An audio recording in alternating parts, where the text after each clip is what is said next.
ഈ കുഞ്ഞുങ്ങൾ എന്തെങ്കിലും ചോദിച്ചു കഴിഞ്ഞാൽ അങ്ങ് നടപ്പാക്കി കൊടുക്കണമെന്ന് നമ്മൾ സിനിമയിലൊക്കെ കേട്ടിട്ടില്ലേ? അതിന് സമാനമാണ് അച്ഛൻ്റെയും മകൻ്റെയും സ്നേഹബന്ധം. മകന്റെ സ്വപ്നം യാഥാർത്ഥ്യമാക്കാൻ അച്ഛൻ ഏതറ്റം വരെയും പോകും. ആ മനക്കരത്തിന്റെ പേരാണ് ബി അനീഷ്. മകൻ നവനീതിന് ഡ്രംസ് വായനയിൽ അസാമാന്യ കഴിവുണ്ട്. ശാസ്ത്രീയമായി പഠിക്കുന്നുമുണ്ട്. സ്വന്തമായി ഒരു ഡ്രം സെറ്റ്, അതാണ് നവനീതിന്റെ ആഗ്രഹം. നവനീതിന്റെ ആ താളത്തിന് നിറം പകരാൻ പണമില്ല. മകന്റെ സ്വപ്നം ഏതു വിധേനയും നടത്തിക്കൊടുക്കാൻ പെയിന്റിംഗ് തൊഴിലാളിയായ അനീഷ് തീരുമാനിച്ചു. പേര് നിറച്ചു വരുന്ന പ്ലാസ്റ്റിക് ബക്കറ്റുകളും വീട്ടിലെ പൊട്ടിയ തകരപാത്രങ്ങളും പ്ലാസ്റ്റിക് ടിന്നുകളും പഴയൊരു ടോയ് കാർ ഉപയോഗിച്ച് ഡ്രം സെറ്റിന്റെ രൂപത്തിലുള്ള ഉപകരണം അനീഷ് നിർമ്മിച്ചു. ഞാൻ 2ാം ക്ലാസ്സിൽ പോയിക്കൊണ്ടിരുന്നപ്പോഴാണ് എനിക്ക് ഈ ഡ്രമ്മിന് ഇൻട്രസ്റ്റ് തോന്നിയത്. ഞങ്ങൾക്ക് പൈസയൊന്നുമില്ല ഡ്രം മേടിക്കാൻ, അതുകൊണ്ടാണ് ഇതിനകത്ത് കൊട്ടി പഠിക്കുന്നത്.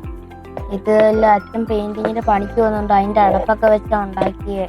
ഇതുപോലെ ഡ്രംസിനോട് ആഗ്രഹം തോന്നി. അങ്ങനെ ഞാനാണെങ്കിൽ നമ്മുടെ പുനലൂർ ത്യാഗരാജ സ്കൂൾ ഓഫ് മ്യൂസിക്കിൽ കൊണ്ടു ചേർത്ത്. അങ്ങനെ പെട്ടെന്ന് വാങ്ങിക്കാൻ ഒരു സാമ്പത്തികം എനിക്കില്ലാത്തതുകൊണ്ട് അവനെ എത്രയെന്ന് വെച്ചാൽ ഇതേ രീതിയിൽ അവനെ പഠിപ്പിച്ച് റെഡിയാക്കുവാൻ വേണ്ടി ഞാൻ പെയിന്റിൻ്റെ അടപ്പുകളും അതേപോലെ തന്നെ അവൻ കുഞ്ഞുനാളിൽ കളിച്ചിട്ടുന്ന കാറും എല്ലാം വെച്ചിട്ട് ഇതുണ്ടാക്കി കൊടുക്കുകയാണ്. സ്വന്തമായൊരു ഡ്രം സെറ്റ് എന്ന സ്വപ്നം മനസ്സിലുണ്ടെങ്കിലും അച്ഛന്റെ സ്നേഹത്തിൽ പതിഞ്ഞ ഈ ഉപകരണത്തിൽ കോല് പതിക്കുമ്പോൾ അവന്റെ താളം മുറിയുകയില്ല.